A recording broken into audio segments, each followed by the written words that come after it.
بسم اللہ الرحمن الرحیم۔ السلام علیکم۔ قبر کی پہلی رات کا منظر کیسا ہوگا؟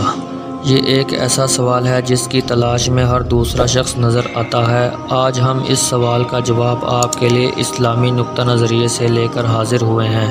اس کے علاوہ آپ کو یہ بھی بتائیں گے کہ آخر قبر انسان کو کیسے پکارتی ہے، کیا یہ پکار انسان کو سنائی دیتی ہے؟ حضرت ابو سعید خدری سے روایت ہے کہ سرور کائنات صلی اللہ علیہ وآلہ وسلم نے فرمایا، لوگوں، لذتوں کو ختم کرنے والی موت کو کثرت سے یاد کیا کرو۔ قبر ہر دن اپنے مردوں سے خطاب کرتے ہوئے اعلان کرتی ہے، میں غربت اور تنہائی کا گھر ہوں، مٹی اور کیڑوں کا گھر ہوں۔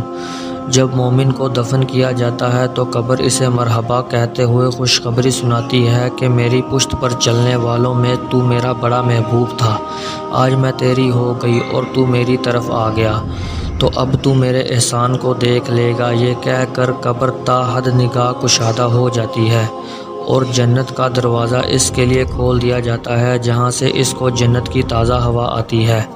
حضرت ابو ہریرہ رضی اللہ تعالیٰ عنہ کا بیان ہے کہ رسول اللہ صلی اللہ علیہ وآلہ وسلم ایک جنازے میں شریک ہوئے، پھر فرمایا میں بھی آپ صلی اللہ علیہ وآلہ وسلم کے ہمراہ تھا۔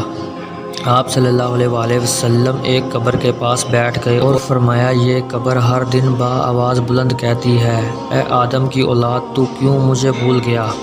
کیا تجھے یہ معلوم نہیں کہ میں تنہائی کا گھر، غربت کا گھر، وحشت کا گھر، کیڑوں اور مکوڑوں کا گھر ہوں؟ میں بہت تنگ گھر ہوں، مگر اللہ جس کے لیے کشادگی کا حکم فرمائے گا اس کے لیے کشادہ ہو جاؤں گی۔ اس کے بعد آپ صلی اللہ علیہ وآلہ وسلم نے فرمایا، اے قبر، تو یا تو جنت کا چمن ہے یا پھر آگ کا ایک تنور۔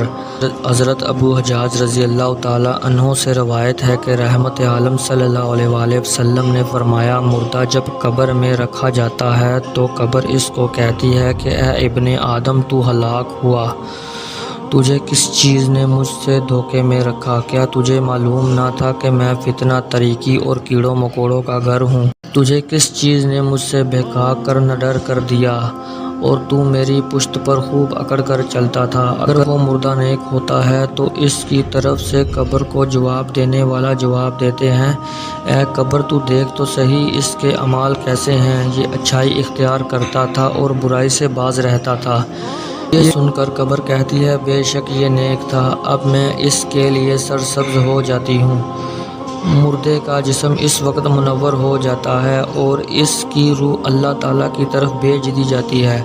حضرت عبداللہ بن عبیدہ رضی اللہ تعالیٰ عنہ سے روایت ہے کہ رسول اللہ صلی اللہ علیہ وآلہ وسلم نے فرمایا، مردہ قبر میں بیٹھتا ہے اور ان لوگوں کے پیروں کی آواز بھی سنتا ہے جو اس کے جنازے کے ساتھ قبر تک گئے ہوں۔ مردے سے اس کی قبر کہتی ہے، اے ابن آدم، تیری ہلاکت ہو، تو نے میری تنگی، بدبو اور کیڑوں مکوڑوں کا خوف نہیں کیا، اس لیے تو نے ان چیزوں سے بچنے کے لیے تیاری نہ کی۔ بدعمال مردے سے قبر کہتی ہے، تجھے میری تاریکی، میری وحشت، میری تنہائی اور تنگی اور میرا غم یاد نہیں رہا۔ اس کے بعد قبر اس کو جکڑ دیتی ہے، جس کے بعد اس کی پسلیوں کی ہڈیاں ایک دوسرے میں پیوست ہو جاتی ہیں، جبکہ نیک بندے کے لیے قبر کشادہ کر دی جاتی ہے اور اس کے دائیں طرف ایک کھڑکی کھول دی جاتی ہے جہاں سے اس کو جنت کی ہوائیں آتی ہیں۔ اللہ پاک ہم سب کو قبر کے عذاب سے بچائے اور ہم سب کو نیک عمل کرنے کی توفیق عطا فرمائے، آمین یا رب العالمین۔